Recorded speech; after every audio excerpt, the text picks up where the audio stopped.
ट्रांकुलाइज हेब जिनत सिमिलीपाड़ा मुहाउ नाही महाराष्ट्र आसवा बाघुणी प्रतिदिन 25 रु 30 किलोमीटर आग को बढ़ुछि। एबे पड़ोशी पश्चिम बंग में बुलुछि बाघुणी जिनत एभली आग को गले खूब शीघ्र भारत सीमा पार होई बांग्लादेश चली जबार संभावना रही। तेणु खूब शीघ्र ट्रांकुलाइज करी ताकू फेराई आनिबाकू योजना करुछि वन विभाग। एबे जिनत पश्चिम मेदिनापुर झारगांव डेई पुरुलिया जिला बुधवार में पहुंची। एथिपाई हाई अलर्ट रे रही पुरुलिया जिला। गत 19 तारिख में झारखंड छाड़ी पश्चिम बंग में पहुंची जिनत। एबे ओडिशा सीमा ठारू प्राय 180 और सिमिलीपाड़ू 210 किलोमीटर दूर रे रही। जिनतर गतिविधि उपरे वन विभाग नजर रखी। सुजोग पाइबा मात्रे ट्रांकुलाइज करी ताकू सिमिलीपाड़ को फेराई अणाजिबो।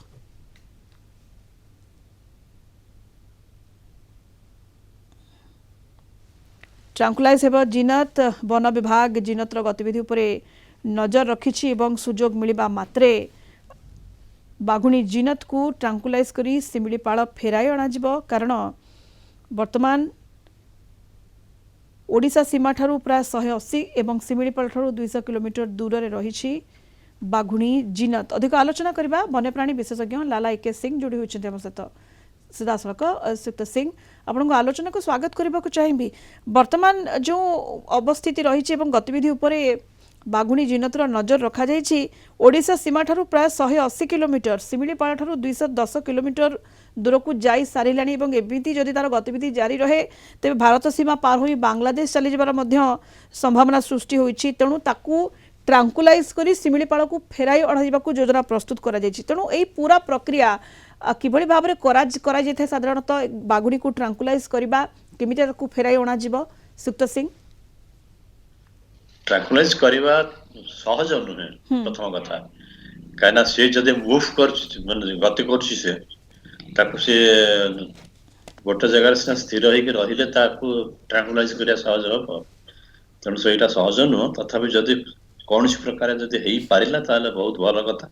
सेटा ही गोटे विकल्प रही आमर मैनेजमेंट हाथ रे भागवत सी तो चाहूनी जानुनी भौगोलिक सीमा रेखा कौन वन्य जंतु तार किसी माने नहीं। भौगोलिक सीमा रेखा मनीष तैयारी करिछि आज्ञा सी कहीं जे पळौछि सेटा भी गोटे वर्तमान चिंता करिया दरकार। जो उद्देश्य नहीं करा जाइथिला जे कृष्णकाय महाबलक जीन पुल रो जो अभिप्रकाश होउछि सिमिलीपाड़ रे तार तीव्रता ह्रास करिवे से उद्देश्य ठीक थिला। जो प्रक्रिया रे ताको बछा गला अंडरा बागटे 2-3 वर्ष रो हैछि से प्रक्रिया मध्य स्वीकृति प्राप्त प्रक्रिया किंतु से जो जगह रे छडा हला आज्ञा माने उत्तर सिमिलीपाड़ सेटा काहे कि ताको ठीक हला नहीं शूट कलानी से विषय चिंता करिया पड़िबो। आ सेपटे माने हमर ट्रांसमीटर तो लागि छी ताको फॉलो करिया पड़िबो। जुआडे गले भी ताको सेठिकार एडमिनिस्ट्रेशन संगे हमको कथावार्ता करके तार गतिविधि लक्ष्य करिया पड़िबो। वन्य प्राणी जो माने रिसर्च करूछंती बा जो माने सेति पय चिंतित सेठी सब से माने सब बाडे अछंती। तेणु से साहाଯ୍य तो मिल निश्चित भाव। श्रीयुक्त सिंह जो भाव में सिमिलीपाड़ू झारखंड रु पश्चिम बंग लगातार भाव में कौन गोटे स्थान रे रहुनी लगातार आग को बढ़ी चली बाघुणी जिनत तो कहीं उत्तर सिमिलीपाड़ जो रखा जाता से सेटल हो पारा नहीं कौन यह पछरे कारण रही था पारे? ए जो माने गत केते वर्ष हलानी आमे देखुछु गोटे गोटे गोटे गोटे का भा बाघ एई भलिया होउछंती। गोटे गोटे बाघ 3000 किलोमीटर पर्यंत मध्य ए भलिया ताका निज वासस्थान रु बाहरी जाइछंती।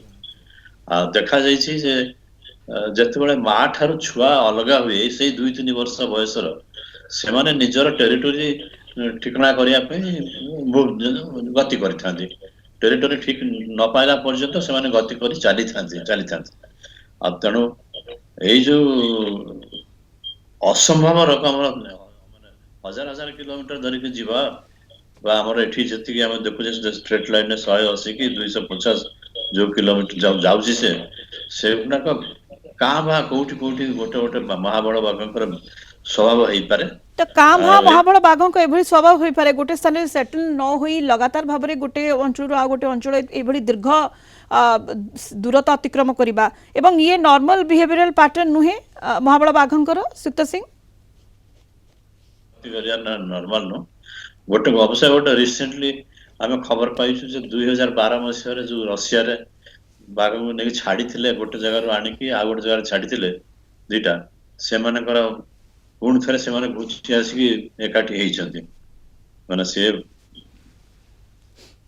एड़ा नॉर्मल जिनस नुह कि नॉर्मल जिनस आम केवल देखुचे जानी आम जहाँ महाबल बाघ तार माठू अलग है टेरिटोरी पाखापाखि से जंगल भितर बुले कि से जंगल टाक छाड़ा कहीं आमर तो नॉर्थ शिमिलीपाल उत्तर शिमिलीपाल तो एत बाघ नहांती जो माने हारास हो किंतु सेठिकार खाद्य कि सेठिकार बासस्थान कौन असुविधा है से आमर परिचालना चार्ज जो मैंने अच्छा से चिंता करिया दरकार ताकू तुलना करिया दरकार दक्षिण शिमिलीपाल सागर दक्षिण शिमिलीपाल हूँ बेटर आम जहाँ शुणुलु दक्षिण शिमिलीपाल जाऊँच बाघ कुलडिया जाऊँच आसूची सेटा माने बहुत दिन आम 90 दशक आम जानी जे कुलडिया सागर से यातायात थाए किंतु एपटे जानी नथुलु बर्तमान मॉडर्न टेक्नोलॉजी आम पाखु आसी जो आम जानी पारछु सेटा बहुत भल कथा आ जारी रखु आ तो किसी अन्य उपाय नहीं